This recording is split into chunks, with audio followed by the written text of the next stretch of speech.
Bonjour les yogis, c'est Mathilde Corbin, la fondatrice de Yogom.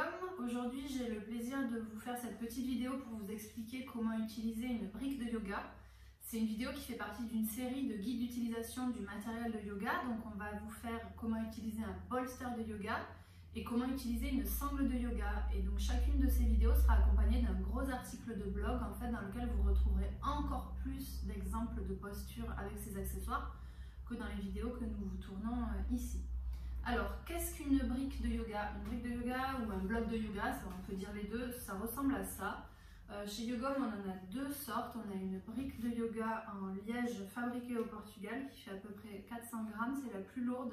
Mais il faut savoir qu'elle est quand même beaucoup moins lourde que ce que vous pouvez trouver dans le commerce qui peut aller jusqu'à 900 grammes. Et autant vous dire que si vous vous la faites tomber sur le pied, ça peut faire mal. Donc ça fait partie des choses qu'il faut regarder quand vous achetez une brique parce qu'elles ont à peu près toutes les mêmes dimensions. Ça, c'est pas vraiment les points différenciants. Donc le poids, et donc la brique de yoga en EVA de Yogom, qui est une matière synthétique mais recyclée et recyclable très légère, fait que 120 grammes. Donc c'est clair que c'est beaucoup plus léger. Après, c'est des histoires d'esthétisme, si vous préférez la brique Bordeaux avec le petit mantra de Yogom ou quelque chose de simple. Et puis des raisons écologiques, celle-ci elle est fabriquée donc en liège matériaux naturels et 100% au Portugal. Donc voilà, je vous conseille d'en acheter au moins deux parce que souvent, vous allez le voir, il y a des postures où on a besoin pour la main gauche et pour la main droite, ou pour la cuisse droite ou la cuisse gauche, fesse droite, fesse gauche. Il y a il y a quelques postures où on peut en avoir besoin que d'une, et si vous êtes vraiment fan des positions avec les briques, on peut même faire des postures où vous pouvez en avoir besoin de 3, 4, 5, 6.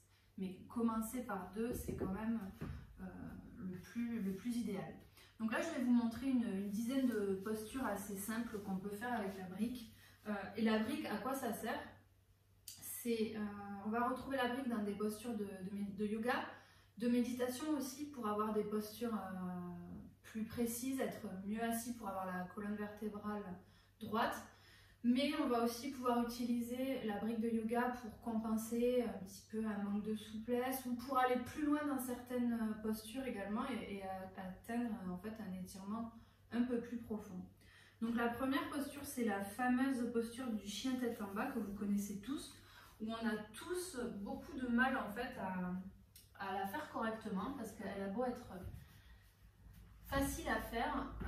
La tentation est grande de faire ça, sauf que là vous voyez que mon dos il n'est pas vraiment droit, donc en réalité je devrais accepter mon corps et plier mes genoux pour vraiment rechercher à avoir les fesses qui pointent vers le ciel, le dos très très droit, en fait tout va dans le dos et c'est finalement c'est la dernière étape d'essayer de tendre mes jambes si je le peux, mais le plus important c'est vraiment d'avoir le dos droit. Et donc en fait les briques là elles vont m'aider. En fait, elle va m'aider à prolonger mes bras pour aller dans cet étirement du chien la tête en bas. Voilà, ça c'était la première posture. Ensuite, elles peuvent également m'aider pour la posture de la pyramide. Donc là, je fais un petit peu la posture du triangle. Je tends mes jambes. Et là, hop, vous le voyez, mes bras. Soit c'est mes bras qui sont trop courts, qui ne touchent pas le sol, mais en réalité c'est que ma colonne vertébrale est un petit peu trop raide, donc je n'arrive pas à aller aussi profondément dans l'étirement. Hop, encore une fois, je prends mes deux petites briques, et là je vais pouvoir me reposer dessus, et ressentir un étirement en fait de l'ischio-jambier droit, tout aussi profond que finalement si je n'avais pas ces briques. Voilà. Ensuite, on a la fameuse posture du triangle, où là, l'idée, je vais me servir que d'une brique pour celle-ci, c'est d'aller chercher loin devant moi avant de tomber mon bras. Et là, vous voyez, allez, j'y suis presque, mais je peux me servir d'une brique comme ceci. Je vais aller mettre mon bras là-haut pour que ce soit aligné, ouvrir mon cœur et ma cage thoracique vers l'extérieur. Et donc là, je peux me servir de la brique comme ceci, ou si j'ai un petit peu moins besoin, comme ceci, par étape. Et encore, en fait, chaque tranche de la brique peut être utile pour vous permettre de jouer sur des épaisseurs différentes. Hop, et alors là, c'est vraiment la dernière étape où j'ai un étirement qui est trop profond, vous voyez, parce que j'arrive plus à ouvrir ma cage thoracique. Donc en fait, moi, je dois vraiment reprendre de la hauteur pour être bien positionnée et faire la position correctement. Voilà, donc ça c'était la position du triangle. Après, on peut faire la posture du pont. Donc là, je m'allonge au sol. Vous pouvez la faire, on va la retrouver aussi avec le bolster et avec la sangle en fait. Après, c'est à vous de trouver finalement l'accessoire qui vous permet d'être le plus à l'aise dans vos postures. Donc là, je vais positionner la brique sous le sacrum.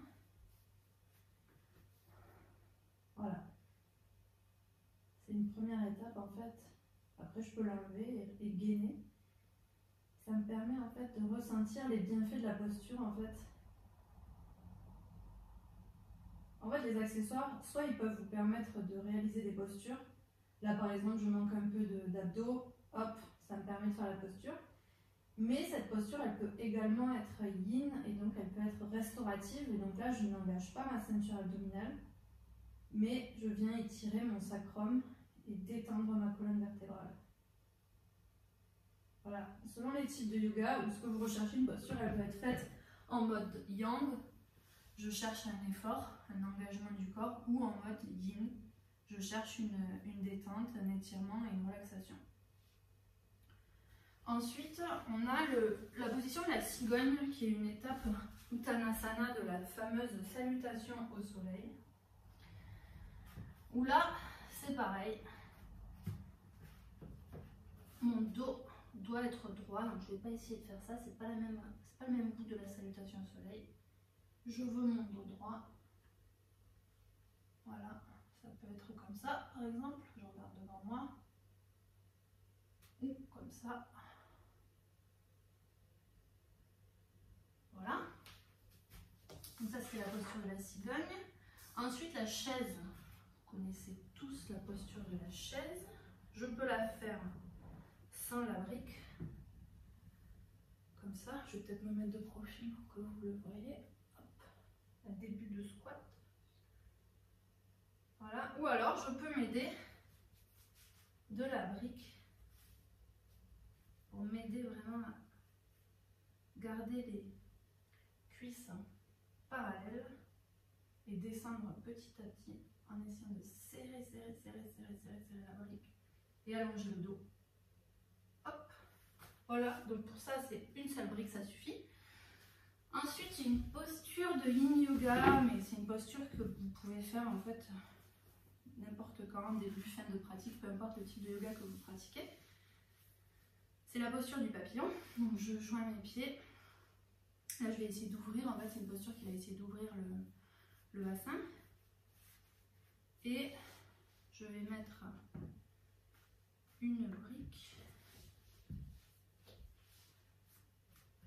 et deux briques même d'ailleurs au début pour aller poser ma tête. Voilà.